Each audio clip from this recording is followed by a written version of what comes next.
Your memories are lies. You're sitting in your living room, scrolling through old photos on your phone, and a picture of a car crash from years ago pops up.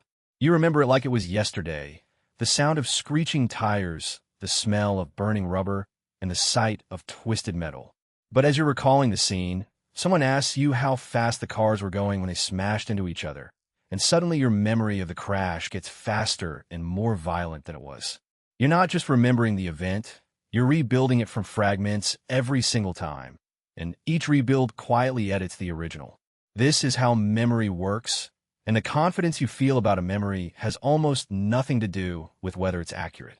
The thread that ties everything together is that memory isn't a replaying of the past, but a reconstruction of it from fragments. This is evident in the way our brains process and recall memories. When someone asks us a question about a past event, our brain doesn't simply replay the memory. It rebuilds it using the information we have available, including any new information we've encountered since the event. This is known as the misinformation effect, where a single changed word in a question can alter what people confidently recall. For example, if someone asks you if you saw the cars smashing into each other, you're more likely to remember the crash as being more violent than if they asked if you saw them hitting each other. This isn't just a matter of interpretation. It's a fundamental aspect of how our brains reconstruct memories. Researchers have found that this effect is real, and it has significant implications for how we understand eyewitness testimony and memory in general. But that's only half of it. Our memories are also shaped by our brain's development, particularly in early childhood.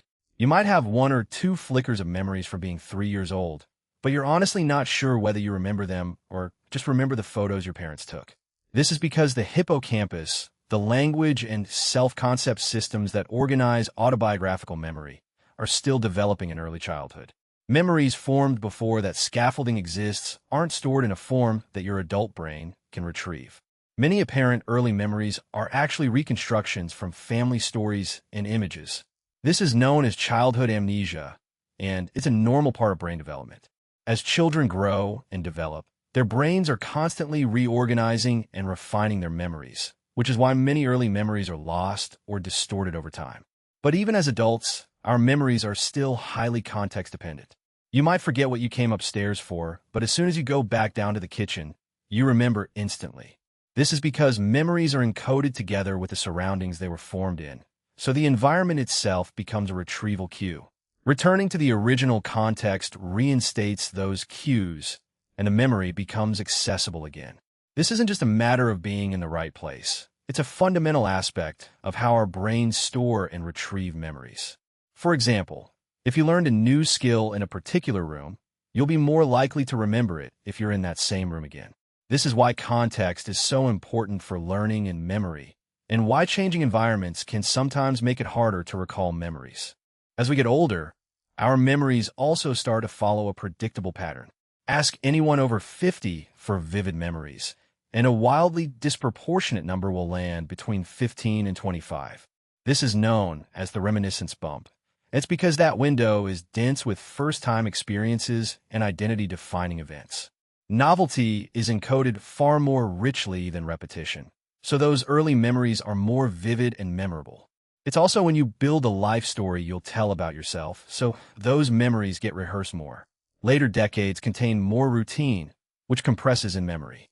This is why many people look back on their youth with nostalgia, and why those early memories can be so powerful and enduring.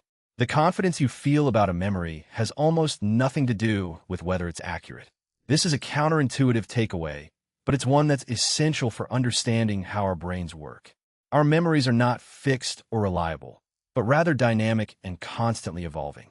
This means that we need to be careful about how we use our memories and how we interpret them.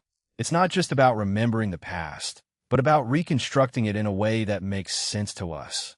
And that's a fascinating and complex process that's still not fully understood. So the next time you're looking through old photos or reminiscing with friends, remember that your memories are lies. Not in the sense that they're intentionally false, but in the sense that they're constantly being rebuilt and edited. And that's what makes them so powerful and enduring. If you want to learn more about the fascinating world of memory and psychology, be sure to subscribe to our channel for more videos like this one.